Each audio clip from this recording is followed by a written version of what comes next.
Hey, what's up, people? Just wanted to make a quick video, little I guess you could call it a walk around of my 2000 Jeep X-Ray.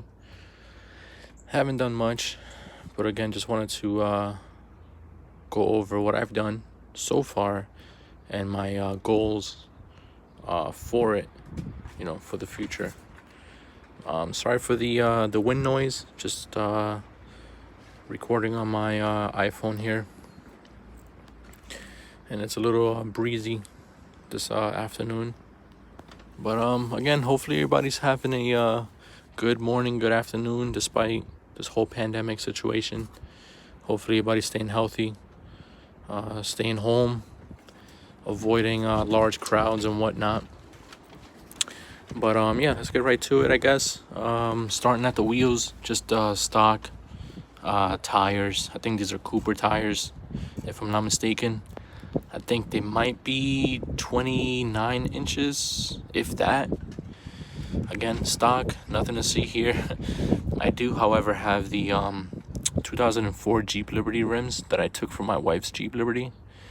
And then I give her the ones that came on my Jeep. I gave those to her.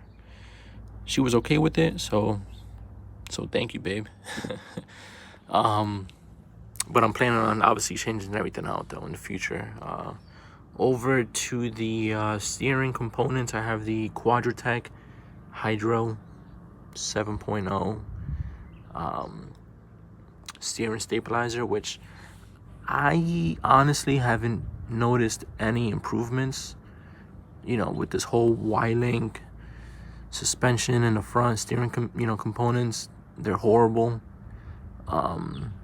I guess maybe it's responding a little better when I do go over bumps, but not much. I have the your stock Dana 30 in the front, and off to the back, I mean, you can see it there. It's the Chrysler 8 1/4, sitting on stock suspension. I did order some shocks for the Jeep, because for right now I'm not planning on lifting it up. I mean, definitely that is going to be one of my goals. Definitely doing a 6.5, maybe around there, like a 6.5 inch lift kit. I do want to at least be able to fit 38-inch tires. I know I would have to cut the fenders, which, I mean, I don't care. But that's my goals. That's why I haven't, spent money on tires yet or rims. Definitely want to get B-locks. That's definitely a must, in my eyes. That's my opinion. I feel like, that's something that just overall, both performance and look, they just look amazing and they perform very well. You're able to air down to nearly 0 PSIs. And, you don't have to worry about the bead, pretty much the rim and, just having a nightmare situation. You don't have to worry about that. Anywho, yeah, I did order some shocks for the Jeep. Haven't gone around to install them yet, because the ones that it has on right now, definitely factory, hasn't been changed in 20 plus years. So hopefully soon, when the weather breaks a little more, I'll definitely get around to doing that. Off to the front, I just have the JCR Vanguard winch bumper. I did install some Baja Design Squadron Pros, which are super bright. In fact, every single time that I put them on, or turn them on, I should say, at least almost everybody would flash at me, which kind of got annoying. So I kind of stopped using them on the road. Not that I go off-roading anyways. I mean, I want to, but over here where I live in New England, it's not really a whole lot of options out here. If anybody knows of any off-road parks or trails, let me know in the comments below. Definitely like to hit one up. But yeah, these Squadron Pros are super bright. I do have these Amazon LED headlights, chromed out, which honestly, looking at them right now, I don't like how it looks, because I mean, I did at one point. I did have the grill itself was chromed out. I think I took that from a Jeep Cherokee limited edition in the junkyard, and it was chromed.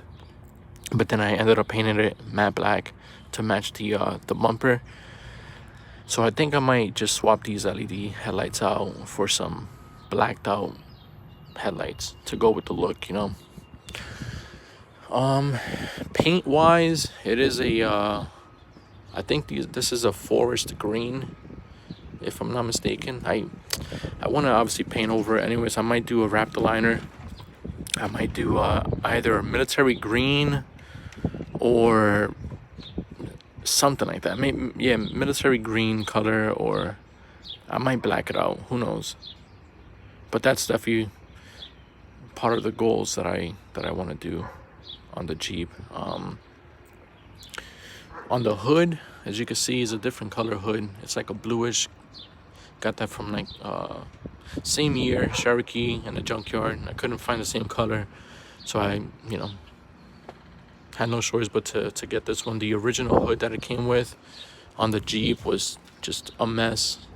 Had like barely any paint on it. The clear coat was a mess, and the hood latch as well, like these hood latches, whatever, on the original hood were all messed up. So I was like, hey, what the heck? I picked this up for like, I think it was like $20, the hood, and just put it on. I did a little homemade hood spacer, so it raises the back about 1.25 inches, or inch to 1.25 inches, if I'm not mistaken. Try to get rid of this heat, because being a big engine in a small area, it tends to especially in the summertime when you're running your AC, it vapor locks. So try to compensate with the hood spacers, try to alleviate some of that heat, make it come out the back. So that's that. What else have I done?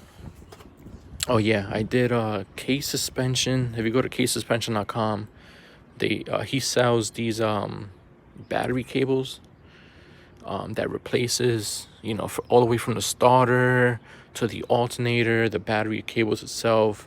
It comes with 150. I'm not sure if you can see it. It's a little dirty, but 150 amp fuse.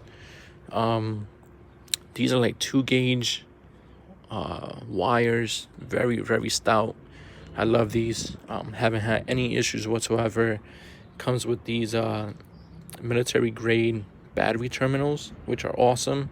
I'm able to put although I couldn't do it to this one, but I'm able to put accessories on here in the bag, and I'm able to disconnect the terminal if I need to. I don't have to worry about like having a bunch of like accessories like I do on this one, here, and have to like remove them all. Yeah, it makes it easier, and I love that. So case suspension, if you're watching this, hopefully you get to watch it.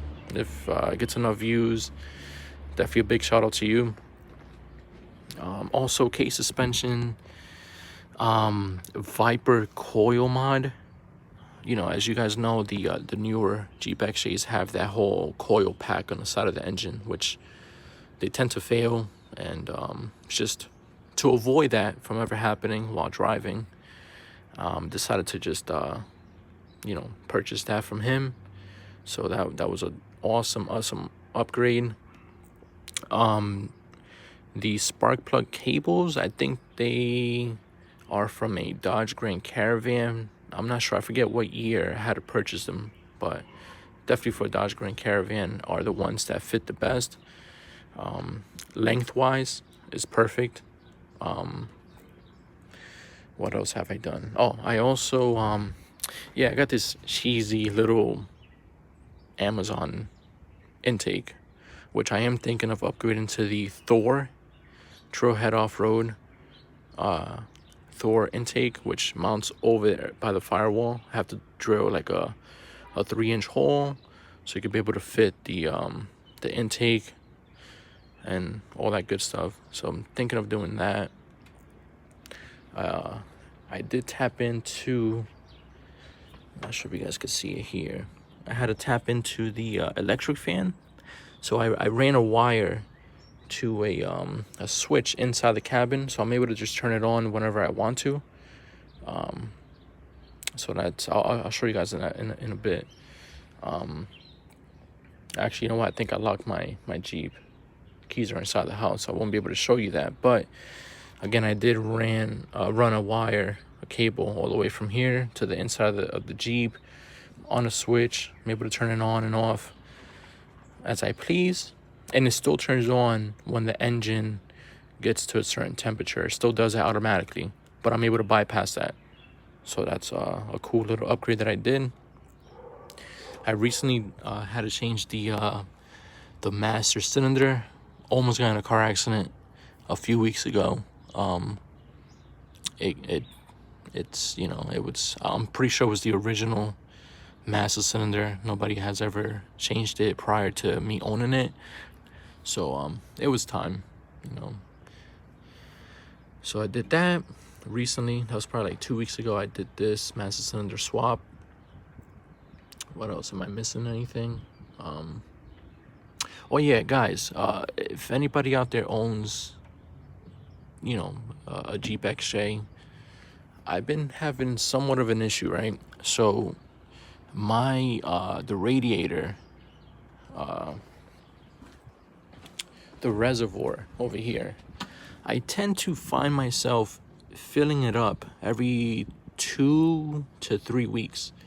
The levels tend to always go down, and I don't know if there's a leak in the system. I don't think there's a leak inside where the heater core is at. Otherwise, I think I would smell it, or at least I would see, vapor coming out of the window, the vents.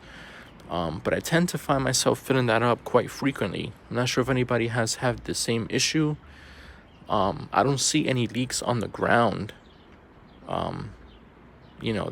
That would tell me that it's definitely leaking from the radiator, but it's just odd. I don't know if there's a leak somewhere that I'm not able to see or something like that, but I tend to find myself filling this up quite frequently. I'm not sure if anybody else out there in the YouTube world has the same issue or has had the same issue in the past, and if you did, what did you do to fix it?